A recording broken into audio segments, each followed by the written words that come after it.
It was kind of built to be evergreen. It was, and we have updated that. We've added new modes and all sorts. I completely forgot what I was talking about now. What was the point of that? This is the Rising High Extended Tea Break, the game dev podcast bringing you the best practical, actionable advice for indie game developers. Brought to you by RisingHighAcademy.com. The kettle's on, so let's go listen in. Hey there, Kevin here. Welcome to episode 3 of the Rising High Extended Tea Break. I'm joined with Gilly today. Hello, Gilly. Good morning. How are we? I'm all right, thank you. We have tea. We all do is well. have tea. All Yeah. right. So, had a question come in from an Academy member, and I thought we'd answer it on this. So, what is the question? The question is, how long do you actually take to make your game? That is a good question. And the short answer is it depends, doesn't it? It's kind of how long's a piece of string? It is a bit, yeah. I mean, generally speaking, we will head towards 6 weeks. Yeah. Now, let's just clarify. We concentrate on casual mobile games. And for us, that 6 week mark is pretty achievable for the style of games we build. Yeah, it is for a casual game, like an arcadey game. Exactly. Yeah. So if we were going to do like a bigger game for the Steam or something like that, obviously, whatever the complexity of the game is, can take a lot longer. But generally speaking, I like to put a 6 week figure on it, and we will shoot for that 6 week mark. Now, normally we will go over, let's be honest. We always go over. Yeah, but the point is, if we go for that 6 weeks and make a concerted effort to hit that 6 week mark. Yeah, I think you have to give yourself that peg in the ground. Yeah. You know, as a roundabout mark that you're going to be finishing up. Exactly. Yeah. And do you know what happens? You get so much further along by putting that deadline on it. Yeah, if you've got actively working towards it, you get so further because it's there. Yeah. You push yourself that little bit more. Now, in theory, you probably should be pushing yourself anyway and all that. But the bottom line is, if we head towards that 6 weeks, we normally get pretty close to it. Yeah. But then see, you know, we're full time on it. We are. You know, a lot of people do this. I suppose it depends how you're looking at it, whether it's a game you're just making for the sheer fun of it, or whether you're going at it. Yeah, business model. as a small indie team, we need to ship product, right? There's no point having games sitting on the graveyard of our hard drive doing nothing. We need to ship product and we need to get revenue in. Yeah. And it's as simple as that. I mean, sure, if you're a hobbyist or you're doing this of an evening. It's not so important. No, but I'd still argue you want to set a deadline. Yeah. And you need to set aside focused time to make it happen. Otherwise, it just goes on and on and on. Yeah, probably more so, actually, if it's just a hobby. Yeah. Because you can, you know, something's on the telly that night, or that's you have right. to set yourself at least 2-3 evenings. You know you're going to come home. Yeah, I think you've got to approach the project like it was work. Yeah. You know, if depending on what you do as a day job, but if your boss says, right, I need this done by Friday, you got to have it done by Friday. You know, that kind of thing. And I think it's a really good discipline to get into, to approach your projects like that. Yeah. Especially being your own boss, which is seldom talked about from what I hear within this industry.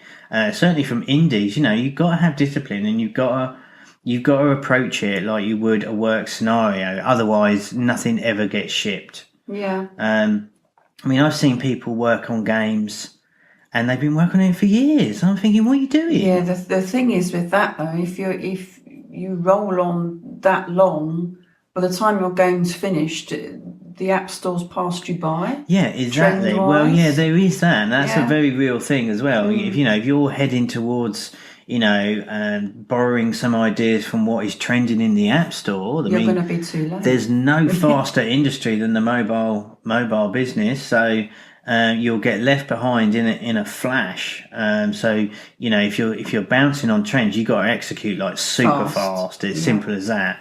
Now, we don't tend to do that. But even so, we need to, and of course, the other thing as well, just moving on a little bit, sort of like leapfrogging the whole subject, when we submit our games to Apple. Now, historically, it used to be like blooming 2 to 3 weeks approval process. Yeah, that was only to be rejected because of some weird decision that you didn't even know what they were talking about. So that was one reason to do it fast. But even now review times are really quick. That's not such an issue.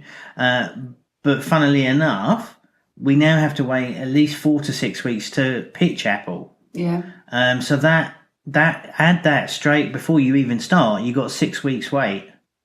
So if you want to be shipping a game a month, you've got to get ahead, and you've got to execute pretty fast. Now, it all really depends on the scope of your game that you're building, of how long it will take, obviously. So it could well be within that 6 weeks, we do a prototype and thinking of the game idea in the first 2.5, 3 weeks. Yeah, we usually take longer on that than actually executing it. Yeah, exactly. And then once we've got our idea and the prototype done, we're off to the races. We can execute really fast.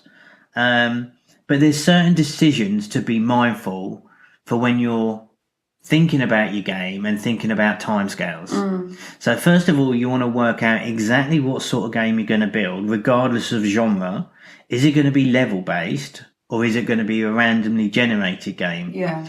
Now, a randomly generated game will pretty much be the quickest route the fastest, there, because you're not building levels. Yeah. Now, depending on what the game is and all that, building levels takes a long time, and that will suck up the time. So a random game will be a lot quicker to execute on. And then if we normally have characters in our games. Yeah. You've got to be very mindful of how many characters you're going to put in the game to launch with. It's very much thinking about the minimal viable product to get it out to market. Now, that doesn't mean it has to be that it's unfinished or it's not complete in any way, but it means that, okay, so we're building our next game and I want 50 characters. Well, actually, do we need 50? Can we not launch with 25? Yeah. Well, there's this thing, isn't there, that you can launch with kind of the minimal characters, but if your game takes off or your game sticks around, that's a good leverage for an update. Absolutely. Absolutely. You've nailed it. That's the plan, right? So you put the minimum amount in there to make it complete and feel like it's okay to a point. Yeah. And then use the update strategy to add to the game. More, yeah. So I would say it depends how much focus your game is themed around the characters. So if we've got a game where you score points to unlock new characters, launching with 3 characters is probably a bad idea because it's kind of defeats the object. So you need a certain amount for it to feel like there's something to head towards. Yeah. It depends if you're doing worlds as well. If you're doing worlds, that's a good update as well. Of course, if you know you can add more worlds to your game, then exactly, you've got more scope. So it's this sort of thing you want to be thinking about, which then reverses back to how long is it going to take. Yeah. We've had projects in the past where we've culled worlds and characters and levels and stuff because it came blatantly obvious the way we were going. It was going to take us about a year to finish. It was going to take us a year. Now, the real nugget here is that just because your game is massive, it doesn't mean that is directly associated with the level of success. Meaning, just because it's massive and there's 1,000 worlds and 500 characters... Yeah, it doesn't mean it's going to have better success than a small arcadey... That's right. So you never know. Even the best laid plans and your research and all the rest of it, you never actually know whether or not it's going to resonate with the market and it's going to take off. Now, regardless of any plans you've got for getting the word out there and all of that sort of stuff, you still don't know until it's out in the wild. So launch as fast as you can, basically. I think that's a good idea to do yourself small, chunky games to start with. Yeah, for anyone starting off, you just start small.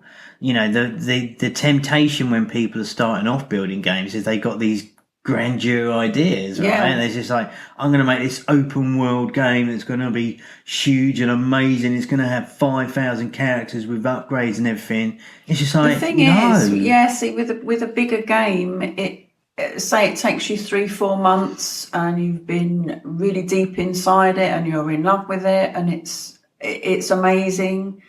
If it does flop, and then that's quite a hard thing to get over. It can be crushing. Yeah. But I hate to say it, and I'm gonna be the burden of bad news. You better get used to that, because it's more often take than the not knocks early and do small games. Fail fast. We say this quite a bit. You just move on. Yeah, get it. Don't. It's really hard not to fall in love with your product. I would argue if you don't fall in love with it a bit, you're probably doing the wrong thing. It's hard to cull it as well. It's hard to think, well, if I add this and I add that, it's going to take another month.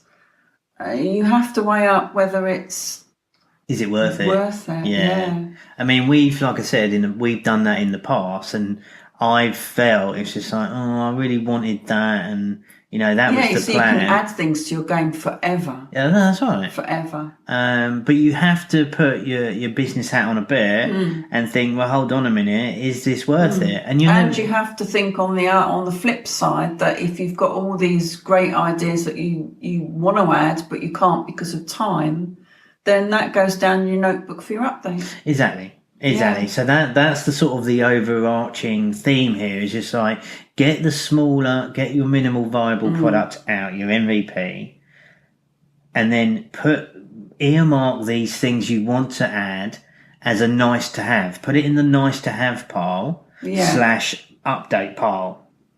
And it might well be that you get your game out there, it's on the store, magic.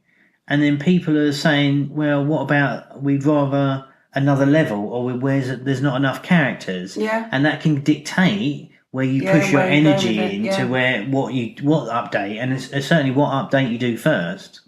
I think if you're going to update as well, you need to update fairly quickly. You want to be putting regular updates out if you can. We've talked about updating our older games, but then you sit and think, I don't really want to go right back to that. Yeah, see, we're pretty rubbish at this. Or should I say I'm pretty rubbish at this. I'd rather move on. I still feel that we've got a lot of room left to build that, our one staple product that we're so proud of, and we can feel we can build upon it, that we don't tend to revisit. I'd rather go on to something new.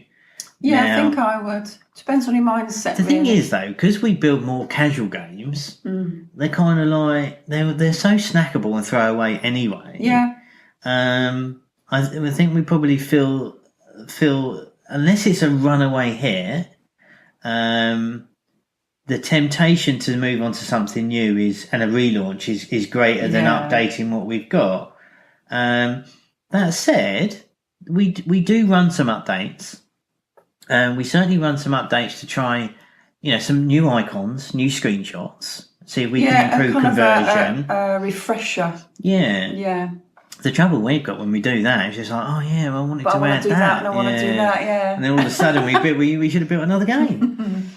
Yeah, see, that's a very fine line, isn't it? Because you just think, well, it's going to take all this effort. We might as well put our effort into something new. Yeah, I think it comes down to how much you're into it. Yeah. By the time that you finish your game, you should hate it because you've tested it so much. Yeah, I think that's why I was so bad at going back. And you're sick to death of it, and you never want to see it again, let alone play it or work on it again. Which is why it's just like, I don't want to look at it. And it depends on your software as well. I mean, we're using Buildbox. Yeah. And if we've made a game in an old version and we upload it in a new version, a lot of stuff usually breaks. And you think, well, to go back, we've got to fix it all again before we do an update. I think to be fair, what it is, it's like things can break because the software updates So settings can be changed slightly. Yeah. And the trouble is, with the last few games we've built, they've been pretty big. Yeah. You know, going against what we just said now, we have actually the last game we built was a month. It took 30 days, which was our October It's our challenge, 30-day idea to App Store challenge inside the Academy. But prior to that, we built Glide. Now, Glide was a good success for us. Yeah. Featured in and 100... we did update it. Yeah, a couple of times. 110 countries featured. Yeah. And that was always built to be an updated game, but that took longer because that's the one we recorded. It was kind of built to be evergreen. It was, and we have updated that. We've added new modes and all sorts. I completely forgot what I was talking about now. What was the point of that? So 6 weeks. Our last game prior to not the last game, but the one before took 3 months, and that got out of control. Yeah. But saying that, we still culled that, the first version. Yeah, we did. We were meant to have 8 worlds that went down to 6, which is quite a significant, it's a 20% drop. Yeah. So yeah, I still can't remember what I was talking about. Any ideas? Been listening? Whether it's worth updating. So updating, of course, exactly what I was saying. Screenshots, keywords, and icon generally gets a refresh. Just to tweak and see if we can improve the conversion rates, see if we can squeeze a little bit more energy out of it. We have submitted a couple of updates to Apple to try and get So you're kind of talking about refreshing a game without maybe adding? You want to be change your adding... screenshots on your icon? Yeah, you definitely want to do that to see how if you can, change some keywords that aren't performing. I mean, that's a whole nother I know we did that with one of there. our games, Moons. You changed the icon. 99 Moons, we changed the icon. We tweaked the screenshots as well. Yeah. We actually ran an A/B test on Moons on Google Experiments. Well, I think that the first icon you thought maybe it looks too cutesy. Yeah, it was a funny old one there. Yeah. I still don't know, but what we did is that I rebuilt a new icon. That's one of the games we've got on Google Play. Yeah. And I run a Google A/B experiment on the icon. So that's where you can run icon A against icon B in the live store. So 50% of your users get icon A, and 50% of the people who see your store listing get icon B. And then what Google will do is weigh up and show you which ones got the most downloads. Yeah. In which case you can make a data-based informed decision, which is great. It's one of the things I love about Google Play is that we can do this stuff. So we can test stuff actually and, take the guesswork out of it. And it turned out the new one performed better. Yeah. And so then we went over to iOS and updated the icon there. That. And that's the sort of thing that, for us, we don't do that well on Google Play. We've got good ratings in that. But downloads aren't super duper. But we don't put a lot of energy into that to be fair. We've never pitched Google or anything like that. See, I enjoyed that game. I enjoyed making that game. Yeah, that's got a special place in my heart because that was the first feature that we got from our own studio on our own. Obviously, we had 7 features with Absolute Games, but that was like the real launch of our studio when we went it alone. So I'm very proud of that one. It's got, that's got like, I don't know how many levels that game has got. You built hundreds of levels on that game. Well, it was kind of based on the title, wasn't it, to start with? 99 moons. So then we thought, we've got to have 99. Yeah, we had 99, but inside each moon there was like 12 levels. Yeah. I don't know. There was phases to them. Yeah. We kind of went into this big thing of, it's a moon. So we should had really... and we called them moons That's too. right, yeah. They had all the official names. Official names. So we really need to eat our own dog food a little bit on here because we say 6 weeks, but it always goes over. It's just like, I love a deadline and I love the whoosh sound as it flies past, right? Yeah. But the point of the whole this whole conversation is that if you put a deadline on something, it does laser focus you in, and you will get significantly further along if you take that deadline serious. Yeah. If you push, it's so interesting to me. It's just like, I remember on some of our projects, it's just like we were into it and we've got, it's Tuesday or something and Friday, our deadline's Friday, this made up deadline because we work for ourselves. So we've got no official deadline. It's an internal one, our made up deadline. Yeah. But on that Tuesday, it's like, can we just like work a couple of hours extra? Yeah. And you get that focused time in and you just move so much faster. I think it depends on your mindset as well. If you know, it might be like the Tuesday and we're a bit sort of sluggish with it, but come the Wednesday, maybe we've figured out something new and that kind of pushes you. Yeah, exactly. And you run with it. Exactly, yeah. I couldn't agree more. Yeah.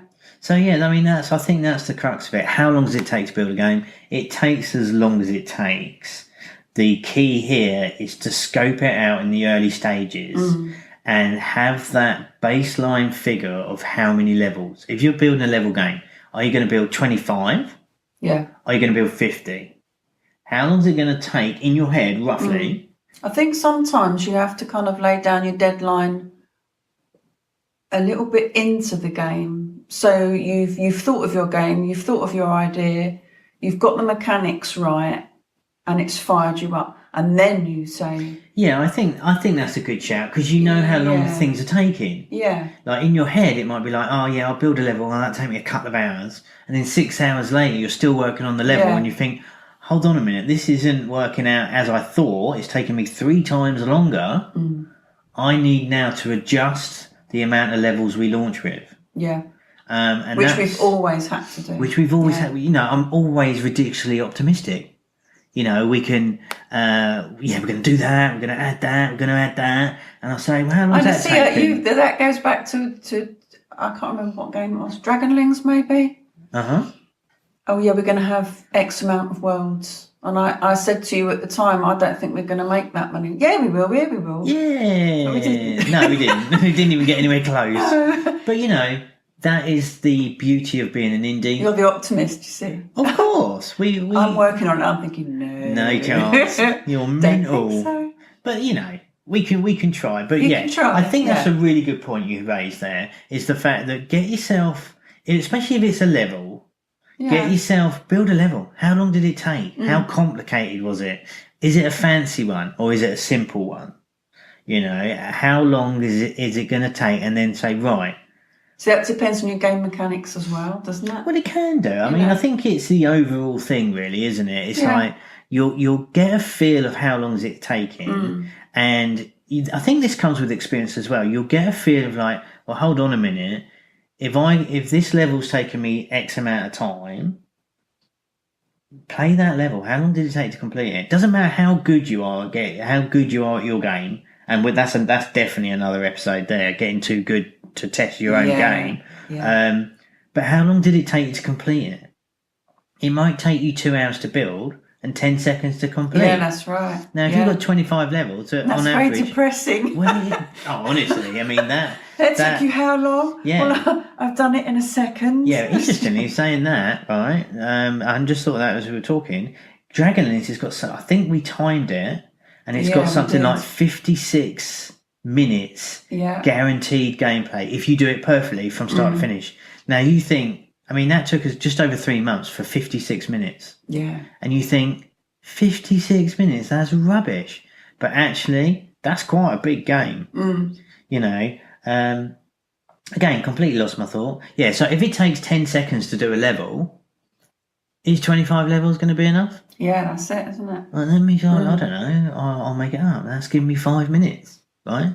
That's not going to cut it if your game finishes in 5 minutes. No.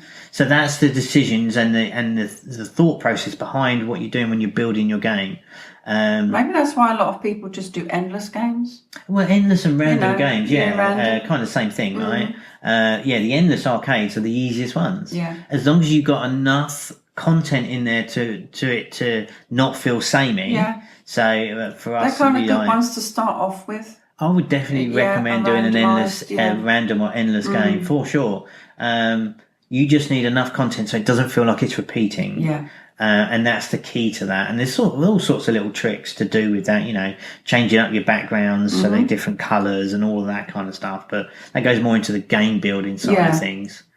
Okay, so I think we covered pretty much most of that. What do you think? I don't know. I think so. I think the main idea is to just get some games out there to start with. Yeah, ship. Just ship your product. Yeah. Finish it. Go through the see process. How they go. See, see your reviews. See what happens to it. I think the overall thing is how much you enjoyed doing it. Well, there is that. I mean, if you want to be a game designer and build games, like we always say, it may well be that it's like, actually, I didn't really enjoy that much and might need to move on to something else. Yeah. Well, that's a happy note, isn't it? Anyway, so the bottom line is... finish on a happy note. Yeah, we're good at that. So I'm just going to try and summarise that a little bit, I think. How long should it take to build my game? Think about how many levels, characters you're going to put in your game. Your game type, if it's arcade. Yeah, I mean, there's no point doing a platform where we'll have one level. No. So these are the sort of to think about before you sort of come up with this magical imaginary deadline for yourself. How long does it take you to build a level? Which you test said. It out. How long has it taken you to build one section or a level? Yeah. And then sort of do a guesstimate. And how long it takes to play it. Yeah, that's definitely a consideration. Don't make your game too short. We've seen games in the past where it's like, this is great, but I'll finish it in 10 minutes. And you just go, what the hell? It's hardly worth releasing it, right? Change something if that's the case, or make it harder or something. All right, I think we'll start to wrap that up. As always, you can get any of the information we've been talking about today over on the website. That's RisingHigh Academy /3 for this episode. You'll find all the takeaways, points, and all that good stuff. If you want to dive a little bit deeper, you can check out what we have in the academy. Come and join us over in the forums and the community. Get feedback for your game, all that good stuff. And on that note, we will wrap that up today, Gilly. Yes, I think so. More tea? More tea. More biscuits? Tea. I didn't drink my first cup. No, well, that's cold now. Pretty rubbish. Just a quick update on the biscuits. A quick update, no. Right. And tomorrow will be another day. Okay. So thanks ever so much for listening in. Hope you found some value out of that. And we'll see you on the next one. Speak soon. You've been listening to the Rising High Extended Tea Break. To learn more about the resources mentioned in today's show, or to find out more about the Rising High Academy, visit RisingHighAcademy.com. That's RisingHighAcademy.com.